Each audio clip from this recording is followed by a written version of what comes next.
To begin, I must make my stance clear. I have and always will support artists and their rights to their intellectual property. Most, if not all, generative AI at the moment produces artwork via the theft of data through digital scraping. I have no issue with cool pictures being made. Hell, I see the advantages AI can bring to our lives.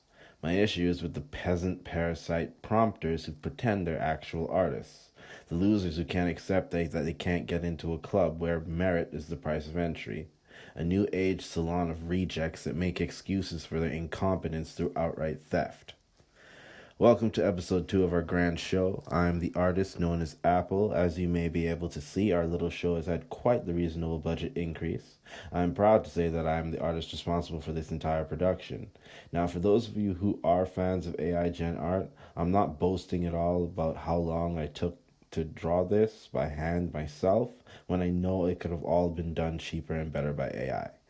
That's the difference between me and y'all. I actually like drawing. I have enough pride in my work not to let the bot do it all for me. Sad hands, bad colors, shit proportions, and bum ass animation, it's all me, baby.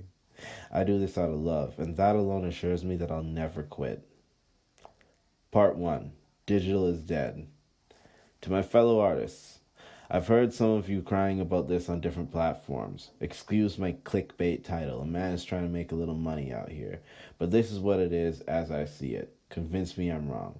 Not to belittle the plight of my fellow artists, but please remember that art history is full of moments like this. And did art stop happening? No. It kept on. And so will we. Every time a new technology comes about, there's a few of us who immediately take the cop out and assume that the end times are near.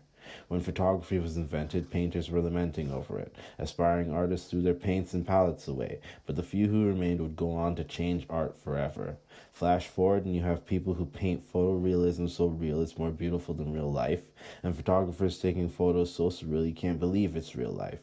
I'm saying all this because since the last time I spoke on the subject of AI, things have gone right to shit way more quickly than I imagined it would. After much observation, I've come to the following conclusion. The rise of AI-generated artwork truthfully only affects the artists who work primarily in digital spaces. No, we will never kill AI. It's here to stay, and we gotta deal with it. I'm calling it now. AI-gen artwork only devalues digital art, but outside of digital art and spaces, can any of the prompt parasites survive? Once I came to this conclusion, I realized that the solution is simple. Touch grass. It's time to go outside again, make those human connections, and unfortunately kick it old school. Part 2. The monster won't die. I've said this elsewhere in comment sections across the internet, but I gotta say it here too. Even if there was some ethical way to obtain the data and train these AIs, as long as there's even one broke but skilled artist out there, the devs will always have someone exploitable to train up their AI. I'm not saying that making the efforts to protect your work isn't worth it, but I don't believe you should lose sleep over it either. Never make it easy for a thief. When you got cheese, rats will come. As annoying as it may get, you gotta sign yourself up for all the platforms. Blue Sky, Kara, whatever new artist-friendly site they push out next. Keep signing up. Use that glaze and nightshade. Do whatever it takes to make sure that thieves gotta do work for it, if they do unfortunately get it. Everything from the mass industry layoffs to disgusting amounts of creative theft happening makes me sad for all the real artists. I understand how the path towards a comfortable living as an artist, doing what you love, has become more challenging. I'm not gonna lie, I'm a little bit happy that I'm not that great at drawing because I'm pretty sure no one's scraping my work. It's like being passed over by the Borg. My development level is too low for assimilation. Still, consider it a badge of honor if your name was on one of those hit lists I've seen going around with the names of the artists the pirates want to plunder from. It's unfortunate, but at this point, digital artists have lost to AI. Part 3.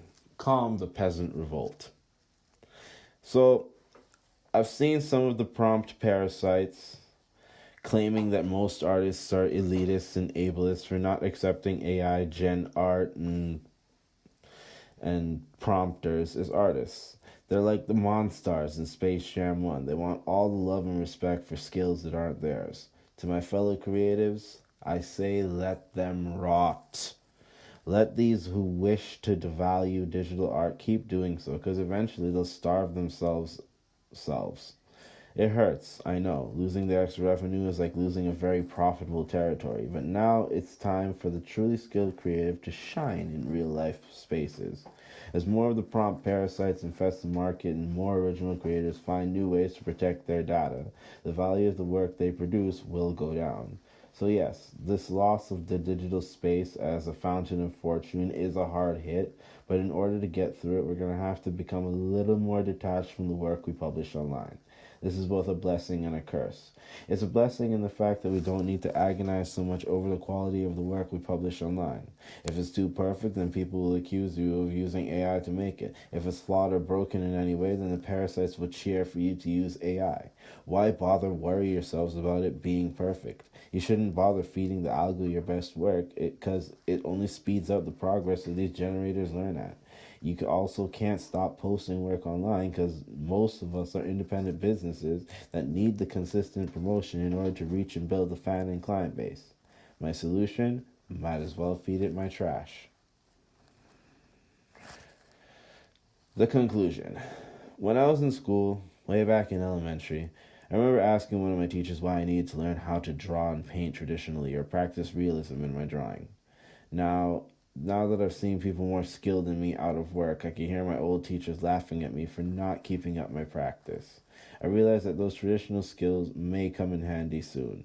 As oversaturation of the online art market happens, we will naturally see the prices that people are willing to pay for digital art go way down. As artists find new ways to protect their data, the learning pace of these AIs will stagnate eventually and they will plateau in performance. At least this is what I hope, but high hopes and low expectations.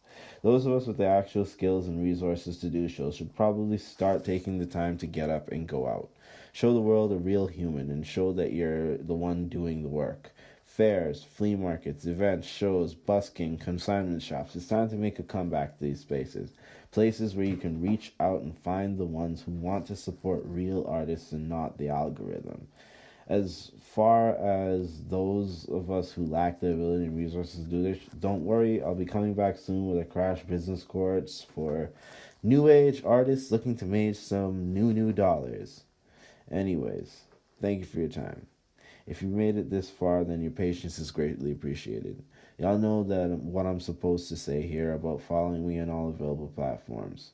Thank you for keeping me entertained. I'm out.